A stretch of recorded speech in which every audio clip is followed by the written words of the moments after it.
23. aprila na Svetovni dan knjige smo pripravili v Splošni knjižnici Slovenske Konjice celodnevno dogajanje in program prireditev za vse starostne skupine uporabnikov, ki imajo namen predstaviti aktivnosti ter vlogo knjižnice v našem okolju. Program, ki smo ga v dopoldanskem času pripravili za vse učence konjiških osnovnih šol, je vključeval pravljično uro za najmlajše z Agico Kovše, uspešno pravljičarko in potopisko, ki nas je skozi pravljico odpeljala v Španijo. Moje ime je Agica Kovše, sem knjižničarka in pravljičarka iz Mariborske knjižnice. V Splošni knjižnici Slovenske Konjice sem najprej dopoldne otrokom predstavila svoje popotovanje po Caminu, to je po severu Španije, sicer na njihov način, z zgodbami, s pravljicami. Popoldne ob 7. zvečer pa bo še predavanje za odrasle. Lani poleti sem se odpravila na pot po severu Španije in sicer od skrajnega severovzhoda do skrajnega severozahoda po stari romarski poti, ki se imenuje Camino de Santiago. Pot je dolga več kot 800 kilometrov. To pot sem prehodila peš v 31 dneh in o teh vtisih o dogodivščinah in o tem pripovedovala potem še zvečer. Ter druženje s Primožem Suhodolčanom, sodobnim otroškim in mladinskim pisateljem. Njegova dela so zelo priljubljena tako otrokom kot mladostnikom in se že več let po njihovem izboru držijo v samem vrhu za najboljšo knjigo. A se izberete publiko? Publiko? Torej, čakajte! Torej, katere rože so prve omenile? Marjetice. Kdo je za Marjetice? B. Kdo je za Regrat? C. Kdo je za Vijolice? In D. Kdo je za Vrtnice? 52% za Regrat. Vrtnice so imele 42%. Torej, publika se je odločila za Regrat, kaj pravite, vidite?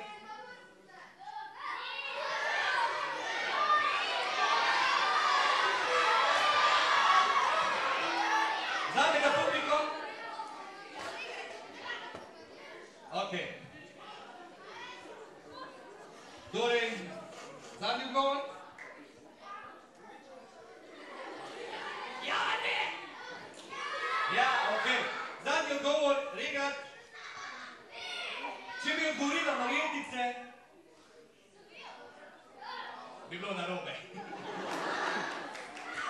Če bi pa odgovorila Vrtnice, bi bilo pa tudi narobe. Vijolice so tega tek narobe, zato je pravilni odgovor Regrat!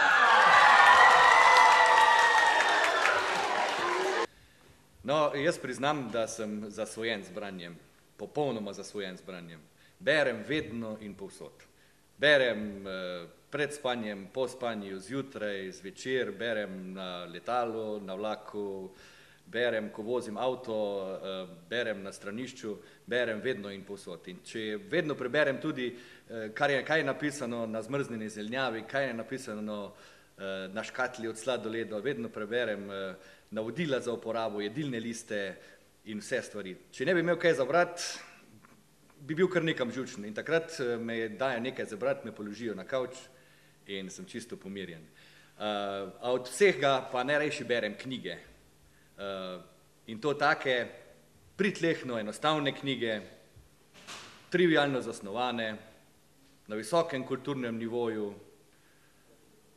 komercialno uspešne hkrati in seveda v svoji osnovi tudi globoko žlahtne.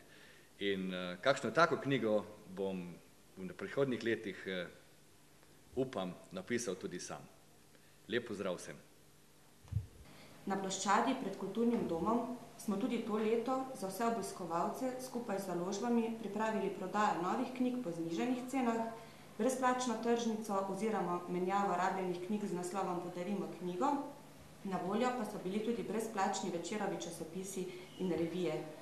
Zaključek ob Svetovnem dnevu knjige pa je bil ob 19. uri v veliki avli kulturnega doma, kjer nas je s svojim potopisnim predavanjem po romarski poti Camino Španije popeljala Agica Kovše.